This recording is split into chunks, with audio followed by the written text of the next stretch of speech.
This is the news in shitty German.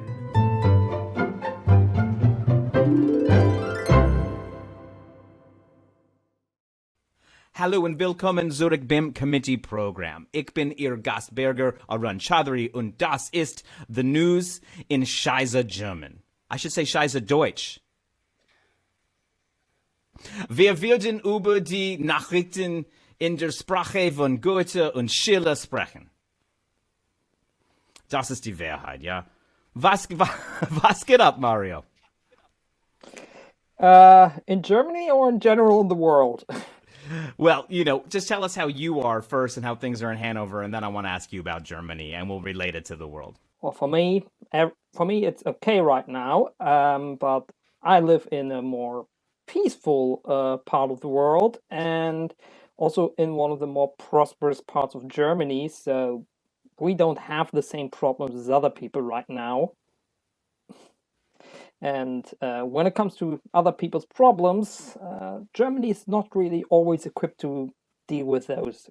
We're not really even equipped to deal with our own. Everybody, of course, Mario Quade. He is someone who has helped moderate our show, helps moderate Namiki Khan's show, and also is a student of history and an active YouTuber. And we're going to get to the bottom of some things, even as Forrest tutors me in German in this segment. So, you ready? You up for this? Scholz hatte in der ersten Tagen Gelegenheit, aber auch Gelegenheit. Okay. Scholz hatte in den ersten Tagen Gelegenheit, aber auch große Enttäuschung. Was kannst du uns sagen? Well, Scholz generally, has been a big disappointment because people had hoped that there would be a big policy change after 16 years of Angela Merkel. We essentially elected Scholz because he has a similar personality to Merkel, but we also wanted a change in policies. Now, we didn't really get that, not necessarily because of the SPD or the Green Party in government, but because, the FDP is blocking nearly any kind of progress that could potentially be made. So you think that actually, like, the coalition, it's not just a fragile coalition, different interests, it's that one of the parties is a sour partner. Like, there is actually sort of an enemy in the house. Yeah, and the fact that Scholz is ideologically more aligned with parts of the FDP program, the neoliberal market extremism, than with the program he ran on, which was more dictated by the social democratic base of the SPD. Scholz himself did rise to prominence in the party under Gerhard Schröder, who was essentially Germany's Bill Clinton or Tony Blair, who turned the SPD into a neoliberal party in the late 1990s. And, well, because of this, it's hard to say if it's just the FDP or it's also Olaf Scholz not willing to use his authority as the chancellor in the coalition to stop Christian Lindner and the other three FDP ministers, Lindner being the financial minister and leader of the FDP, from pushing through their neoliberalism and hindering the other social democratic ministers and the green ministers from actually pursuing any kind of progressive policy changes. I mean, you spoke a little bit, and I certainly witnessed firsthand how even progressives in the SPD put a bit of their hopes and dreams on the kind of Rorschach test that was Scholz. Ist Scholz ein Mini-Biden? Kinda, but I actually would say Biden is better than Scholz when it comes to selling himself in the public. Scholz doesn't really go out into the public eye. He holds back, kind of like Angela Merkel. She also, even though she was the chancellor for 16 years, always remained kind of an enigma. She barely gave interviews. There were no big investigative pieces about her personal life, it was always hard to grasp her own political ideology because it always seemed to change with the moment. And Scholz is kind of the same, but at the same time, when he goes out in public, unlike Merkel and unlike Biden, he comes across as kind of arrogant. He gave an interview a couple of weeks ago on the talk show Anne Will about Ukraine, and he came across as unlikable, as demeaning. He considered we were prepared, even though everybody can see Germany was not actually prepared. We constantly hope for the best, and not just since the build up of military presence at the Ukrainian border by Russia, but for years. Germany energy dependence on Russia started back in 1979 and became really bad in the late 90s under the Helmut Kohl administration, then increased even more under the Schröder administration, and then increased further despite all the things Putin did in the 16 years she was in office under Angela Merkel. And there was no plan whatsoever in the entire time what we would do if something happened that would put the political pressure on Germany to go off Russian gas and oil. And he is unable to admit this and becomes kind of petulant when pushed on it. And to be frank, Biden is sometimes the same, but in general, he has more of the public image of Uncle Joe, of this affable, likable, working class person, even though we all know that's not who he is. Scholz has this public persona of somebody who tries to stand above things and is untouchable. Do you think, in terms of, is like from my outside perspective, it seems like Scholz has sort of made some kind of bold promises, that were even, semi-shocking about what the military might do and energy things might do, and then sort of has to walk them back. Like, one would assume someone who comes up in this parliamentary system would kind of have more of a grasp of what's possible, and like, what is going on with this kind of big talk and then walking it back? Is he hoping that people will sort of catch up with the rhetoric? I mean, is this a political problem or is this a policy problem? I think it's when it comes to his bold promises, I think he again tries to be Angela Merkel. He tries to be asymmetrical in his policy approach, and that is he hopes that people don't actually catch on that he contradicts himself, that his promises can't be fulfilled by reality, and this also all leads back to the coalition.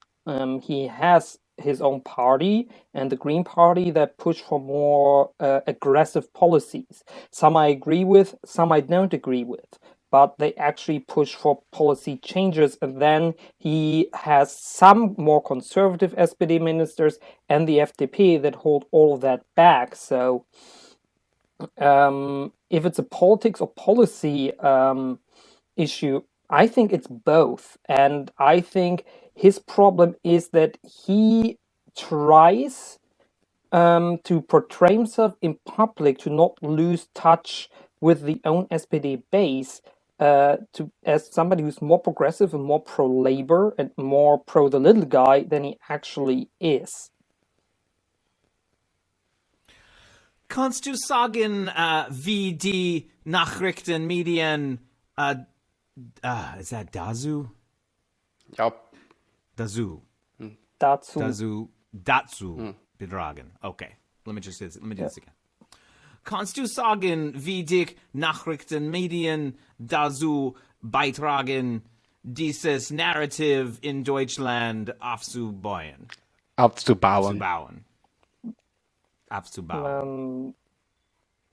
The media is actually, how do I say this? It's contradictory. There are obviously media outlets that kind of are on Scholz's side and try to excuse what he does, and then there are those that really attack him for not being able to do what he promised. But those are few and far between. It's more often than not that you get, especially from Germany's biggest publisher, the Axel Springer Verlag, and its two main newspapers, Bild and Welt, attacks on how he isn't conservative enough, how he is not more neoliberal. And right now, most German media is especially gung-ho on pushing him and in general the government into just saying, we will deliver all weapons the Bundeswehr has to Ukraine, and if need be, we will also send soldiers in and escalate into World War III. So there, the German media, sadly, even the public broadcasters are not that different from what you see from the pro-profit media in, for example, the United States. And what is it that sort of, is there something that is, we've talked about this a bit before, and I do actually want to get into it even deeper, probably in later episodes, but like, what is it about the American and German media landscape versus other places, right? The UK has its own tabloid thing going on, but it's not the same when it comes to sort of surfacing conspiracies, when it comes to sort of the kind of joy of some of this. Like, what do you think it is that makes these such rich environments for that kind of misinformation? On one hand, there kind of three things. One is, as I said, the biggest publisher in Germany is the Axel Springer Verlag, which also, by the way, last year bought Politico in the United States, so they are also in the US market. And they build their brand on being contrarian, especially with Bild. Welt always kind of served as they're the serious journalist, and Bild is the agitator. By now, they're kind of the same. This started when the family Springer started to lose influence on the publisher.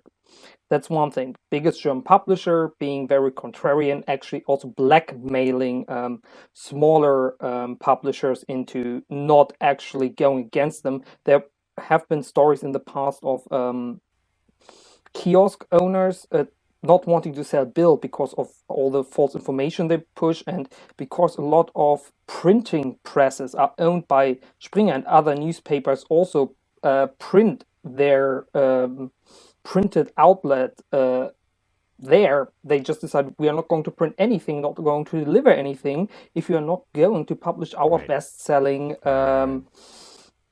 publication. And so there they have a big influence on German media, and hence most of German media is not going to actually challenge Axel Springer. Then you have the fact, I think that is from a study from Swiss last year about German-speaking media, how most of German-speaking media really downsize their foreign policy or foreign offices, and is now largely relying on big news agencies. And these, at the same time, are largely influenced by publications from the US State Department. Right. So German news is very much, especially when it comes to foreign policy, not so much domestic policy, dictated by whatever the US State Department puts out, and they are overtly trusting of that, kind of like American media. So there you get, again, another piece of the puzzle, and then this is now historical. The CDU has always tried to shift German media to the right. Back in the 1950s, first Federal Chancellor Konrad Adenauer was very adamant about the ARD, Germany's first public broadcaster, being too left-wing and too critical of the CDU. And he wanted to create a new public broadcaster that was more friendly to the CDU. That is why we have the ZDF. And then later, under Helmut Kohl, the CDU was also like, they are too critical of us, they are too left-wing. And then they opened up the floodgates for private television, private media. Also in the 1960s, then the defense minister and founder of the CSU, Franz Josef Strauß, actually, after a critical report on the Bundeswehr, had the police search the offices of Der Spiegel. And so there's a long history, especially within the CDU, and especially the right wing of the CDU, trying to pressure the media into being more friendly towards them. And just like the Republicans do in the United States, and the media responds to it by being more neutral and being overtly critical of other candidates and other parties, the German media is doing the same. We could witness that last year when Armin Laschet had actual scandal after scandal during the federal election, and the CDU was very mad at the media for not reporting as critically on Annalena Baerbock, who was leading at the polls at the time. And then they took especially I remember them a being plenty molehill critical and of make Annalena mountains out of Baerbock. that. I remember them being plenty critical of Annalena Baerbock in the Yeah, newspapers over generally. stuff there was a that couple didn't weeks really where, matter you couldn't and get out paled of in bed. comparison to Laschet. Yeah, absolutely. So What's this interesting why is what you're German describing with the media is newspapers. so like American media.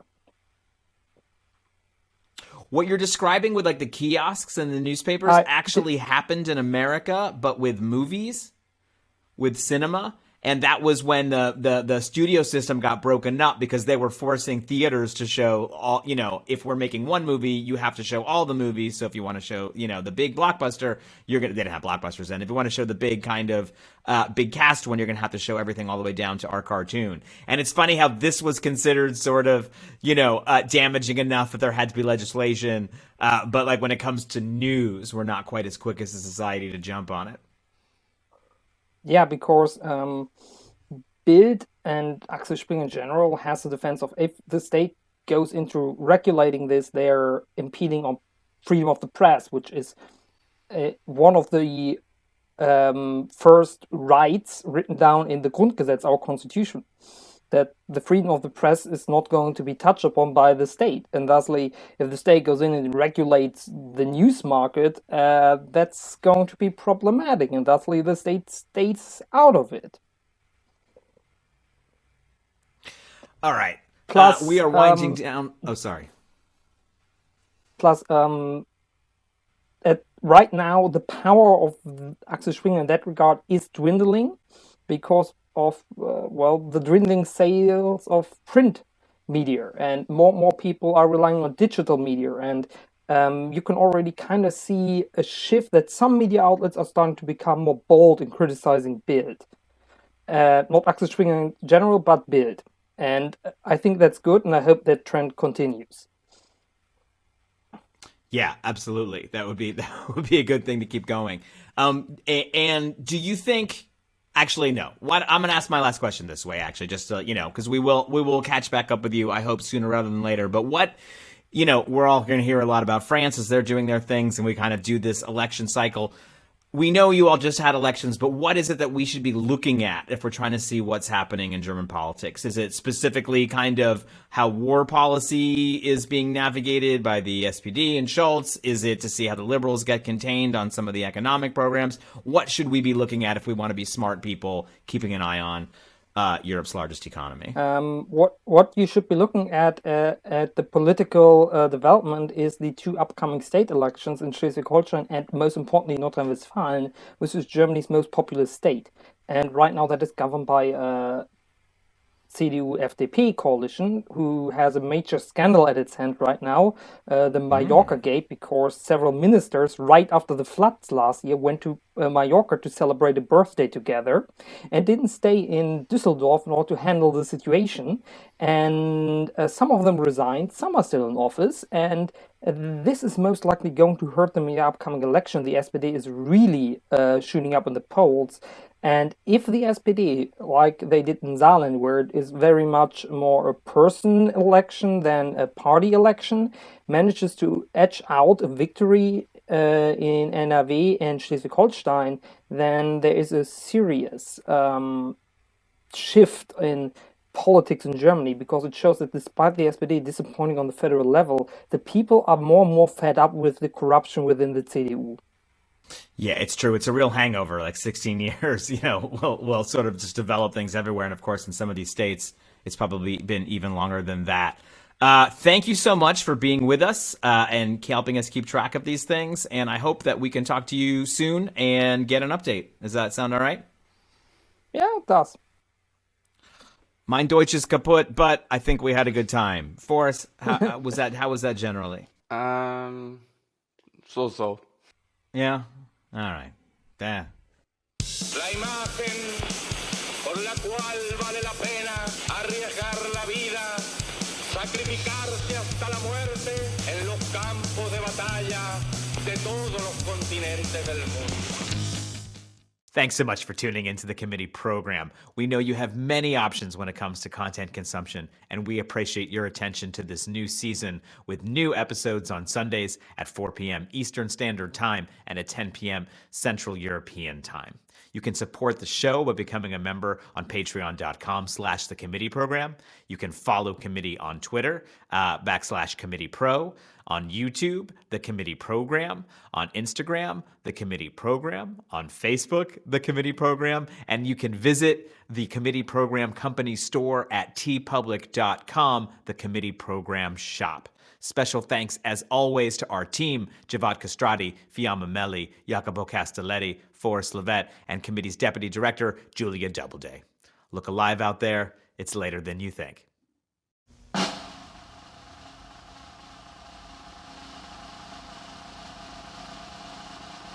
It's the end of our broadcast day. Thanks for listening.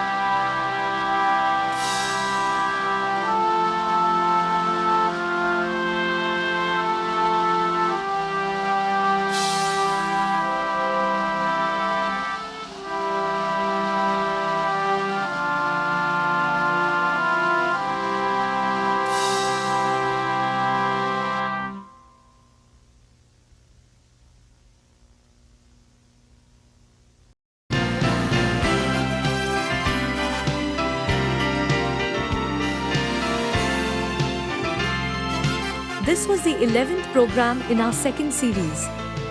For more global infotainment from the committee program, click on the video screen right or screen left. Please like and subscribe to the committee program on Sundays at 4 p.m. Eastern and 10 p.m. Central European Time.